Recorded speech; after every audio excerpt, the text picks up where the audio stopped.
Most traders lose in 1-minute trading because they buy or sell at the wrong time. They enter too early, or they end up chasing fast candles when the move is already over. In this video, I'm going to show you one simple super trend pullback strategy that helps you buy and sell with the trend, not against it. This strategy uses a 15-second chart with a 1-minute expiry, and the focus here is on re-entries, not breakouts.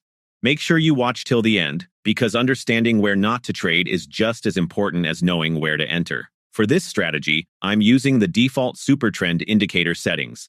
I'm not changing or optimizing anything, because using default settings keeps the strategy simple, consistent, and easy for everyone to follow. Before we continue, a quick reminder that this video is for educational purposes only. I'm not giving financial advice, and no strategy can guarantee profits. Binary options involve risk, so always practice on a demo account and never trade money you can't afford to lose. Now let's understand the idea behind this strategy. We are not buying or selling when the trend starts. Instead, we wait for the trend to already be active, and then we enter after a healthy pullback. This approach helps us avoid emotional entries and filters out many false signals. When the supertrend is green, the market is in an uptrend. Price usually does not move in a straight line, so we wait for it to pull back closer to the supertrend line without breaking it. When a bullish candle forms and clearly respects the supertrend line, that becomes our buy opportunity. Here, we are buying trend continuation, not guessing a reversal. When the supertrend is red, the market is in a downtrend. Price again pulls back toward the supertrend line. If a bearish candle forms near the line and does not cross it, that becomes our sell setup. This confirms that sellers are still in control of the market. Now, there is one very important rule you must always remember. This strategy is valid only on the first pullback. If price pulls back once and the trade is completed, we do not take a second or third pullback in the same trend. After the first pullback, the trend often becomes weaker or less reliable, so repeat entries should be avoided. Always remember, first pullback only, no repeat trades. Another important filter is that if price breaks the supertrend line, we simply skip the trade. No entry, no emotions, and no revenge trading. Following this single rule alone can save more money than adding extra indicators. To make this strategy easy to follow, I've created a free step-by-step checklist PDF that explains all the rules clearly. You can download it from my Telegram channel, and the link is available in the video description. Now I'll show you live chart examples so you can clearly see when to buy, when to sell, and when it's best to stay out of the market. Watch carefully, because in 1-minute trading, timing always matters more than frequency. First, let's talk about why this sell trade was taken. At this point on the chart, the supertrend had already turned red, which tells us the market is in a downtrend. Price had earlier moved down strongly and then pulled back toward the supertrend line. This pullback is important because we are not interested in selling at random levels. We wait for price to come back near the supertrend and show weakness again. Here, price respected the supertrend line and failed to break above it. As soon as a clear bearish candle formed near the line, that confirmed selling pressure, and that's where the sell trade was taken. This was the first pullback, which is exactly what this strategy requires. Now, let's look at how the sell trade progressed after entry. Once the sell was taken, price did not move instantly, and that's completely normal. Instead of panicking, we focus on structure. You can see that price continued to stay below the supertrend line, which means the trend direction was still valid. There was no strong bullish candle breaking the supertrend, so there was no reason to exit early or doubt the setup. This phase is where most traders make mistakes by reacting emotionally, but here we simply let the trade play out based on the rules. As the expiry approached, price continued moving lower, respecting the downtrend. The selling pressure stayed consistent, and the market closed in our favor by the end of the 1-minute expiry. Let's continue with the next example so you can see how this setup works again in real time. First, let's look at why this buy trade was taken.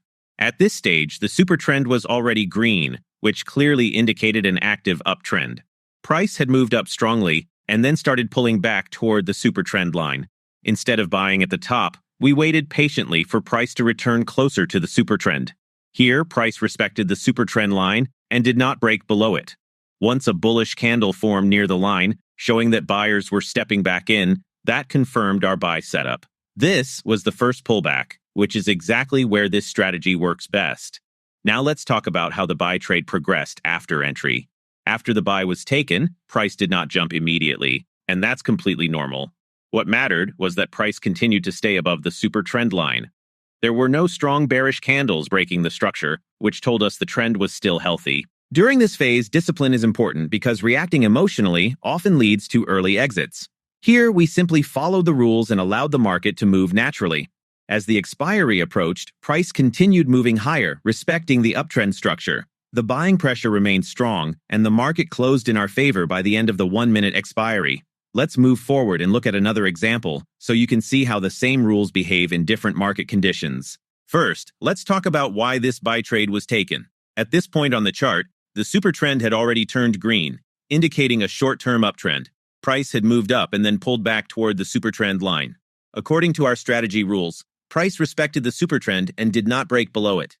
When a bullish candle formed near the line, it gave a valid buy signal based on the setup. From a rule-based perspective, the entry was acceptable. However, there was one important factor that made this trade weaker. Price was approaching a clear resistance level. Now let's look at how the buy trade progressed after entry. After entering the trade, price initially moved slightly upward, which is what we expect in a buy setup. But as price moved closer to the resistance zone, buying momentum started to slow down. You can see hesitation in the candles, with smaller bodies and upper wicks forming. This shows that sellers were becoming active near resistance. Even though the Supertrend remained green, the location of the trade reduced the probability. This phase highlights why we should always pay attention to where we enter, not just why we enter. As the expiry approached, price failed to break above the resistance level. Selling pressure increased, and the market reversed slightly before expiry. Because of that rejection at resistance, the trade closed in a loss. This loss did not happen because the strategy failed, but because the entry was taken too close to a strong resistance zone. This example is important to understand, because not every valid signal is a high-quality trade. Sometimes the best decision is to skip a setup when price is too close to resistance. Losses like this are part of trading, and the goal is not to avoid losses completely, but to manage them with discipline and learning. That's how I personally use this Supertrend pullback strategy, by following clear rules, respecting market context, and accepting both wins and losses as part of the process. Always remember, the goal is not to trade more. The goal is to trade better, with patience, discipline, and consistent decision-making. If you start chasing trades, even a good strategy can fail, so focus on quality setups, the first pullback rule, and avoid trades near strong resistance or support. If this video helped you understand the strategy more clearly, please like the video and subscribe to the channel for more clean, rule-based trading content. It really supports the channel and helps me bring you more practical strategies like this. You can also join my Telegram channel for free checklists, updates, and educational resources. The link is in the description. I share simple PDF guides there so you can follow the rules step by step without confusion. And a quick reminder, this content is for educational purposes only. Always practice on a demo account first and never trade money you can't afford to lose. Thanks for watching, trade safe, and I'll see you in the next video.